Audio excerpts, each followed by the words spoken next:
Hello my friend. Welcome to Storytime English. I am so happy you are joining me today for our very first episode in this series. Here on Storytime English, we travel through time to explore inspiring real stories while helping you practice your English listening, learn new vocabulary, and feel relaxed.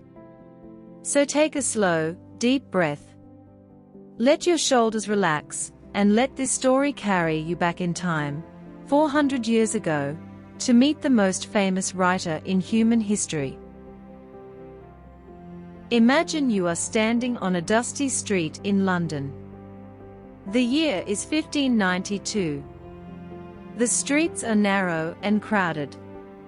You hear the sounds of wooden wagon wheels, horses on cobblestone roads, and people shouting in the market.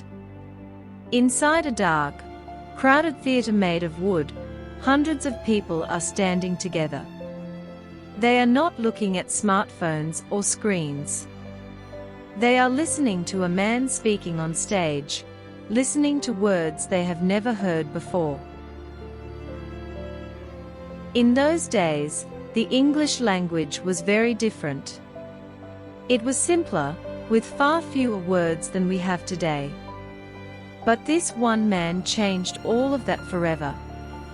Did you know that every single day, when you speak English, you are probably using words that were invented by this one person? Words like lonely. Lonely did not exist until he wrote it down. Words like gossip, fashionable, manager, uncomfortable, and even phrases like break the ice or heart of gold. He invented over 1,600 words and phrases that we still use today. His name was William Shakespeare. Stay with me, my friend, because this is the story of the poet who built the modern English language, word by word. William Shakespeare was born in April 1564 in a small, peaceful town in England called Stratford-upon-Avon. His father was a leather worker who made gloves, and his family was simple. Young William went to a local school where he learned Latin, grammar, and history. But when he was around 14 years old, his father faced financial troubles, and William had to leave school to help his family. He never went to a university. He never had a degree in literature or languages. Yet, he possessed something far more powerful, an extraordinary eye for human nature. When William was 18 years old, he married a woman named Anne Hathaway, and soon they had 3 children. But then, something strange happened in historical records.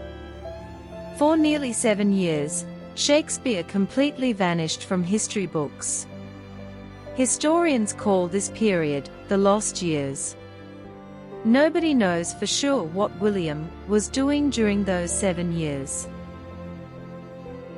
Some people say he was a school teacher in a small village. Others believe he was an actor traveling from town to town in a wooden cart. Some even guess he was running away from trouble. Whatever happened during those silent years, one thing is certain. William was observing human beings. He was watching how people love, how they lie, how they laugh, and how they cry. He was collecting stories inside his mind, waiting for the right moment to share them with the world. By 1592, Shakespeare reappeared in the bustling city of London. He began working as an actor and a playwright. At first, other famous writers laughed at him.